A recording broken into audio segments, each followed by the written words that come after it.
Room 10 kiddos. We're going to start our last book of the year. It's a big one, but we're going to be able to finish it. We're going to read a couple of chapters a day, and I'm going to put it on YouTube, and you can pull them up, and we're going to read this until the end of the school year, okay? It's called Because of Winn Dixie by Kate DiCamilla. And if you were in the class last year, you'll remember we read a Kate DiCamilla book. We read The Tale of Despero. She writes lots of really good books. We're going to like this book. And if you look at the picture on the cover, it's a picture of a little girl and a puppy dog. Some of us have puppy dogs at home. Some of us have kitty cats, but a lot of us have pets. This is a story about a girl and a dog. And it's an interesting title, Because of Winn Dixie. How many of y'all in here shop at Winn Dixie? I shop at Winn Dixie. Let's see what Winn Dixie has to do with this story.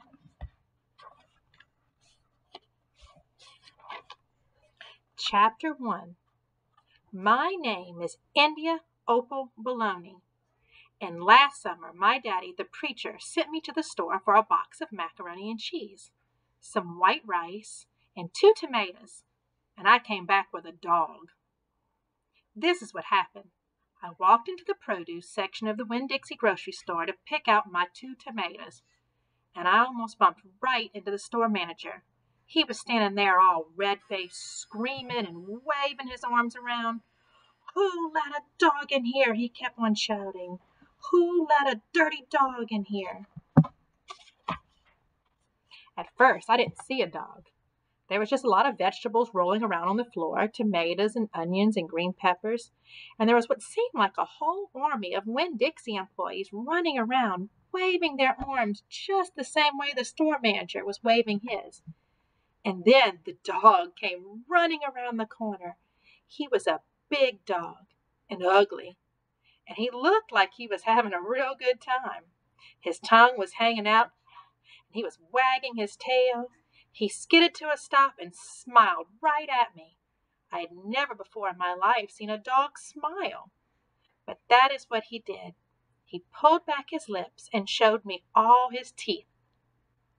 And then he wagged his tail so hard that he knocked some oranges off a display, and they went rolling everywhere, mixing in with the tomatoes and onions and green peppers.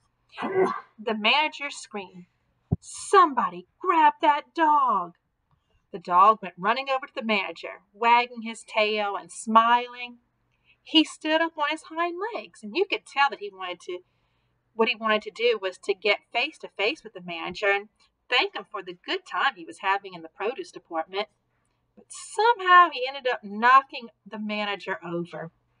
And the manager must have been having a bad day, because lying there on the floor, right in front of everybody, he started to cry. The dog leaned over him, real concerned, and licked his face. "Please," said the manager, "somebody call the pound." "Wait a minute," I hollered. That's my dog. Don't call the pound." All the Winn Dixie employees turned around and looked at me, and I knew I had done something big and maybe stupid too, but I couldn't help it. I couldn't let that dog go to the pound. "Here, boy," I said. The dog stopped licking the manager's face and put his ears up in the air and looked at me like he was trying to remember where he knew me from. "Here, boy," I said again. And then I figured the dog was probably just like everybody else in the world, that he would want to get called by a name, only I didn't know what his name was. So I just said the first thing that came into my head. I said, "Here, Winn Dixie."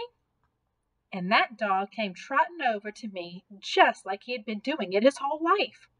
The manager sat up and gave me a hard stare, like maybe I was making fun of him. "It's his name," I said, "honest."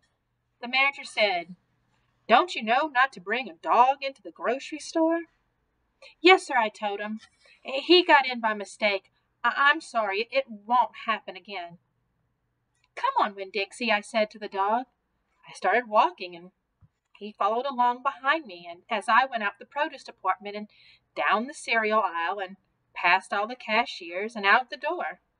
Once we were safe outside, I checked him over, real careful. He didn't look that good.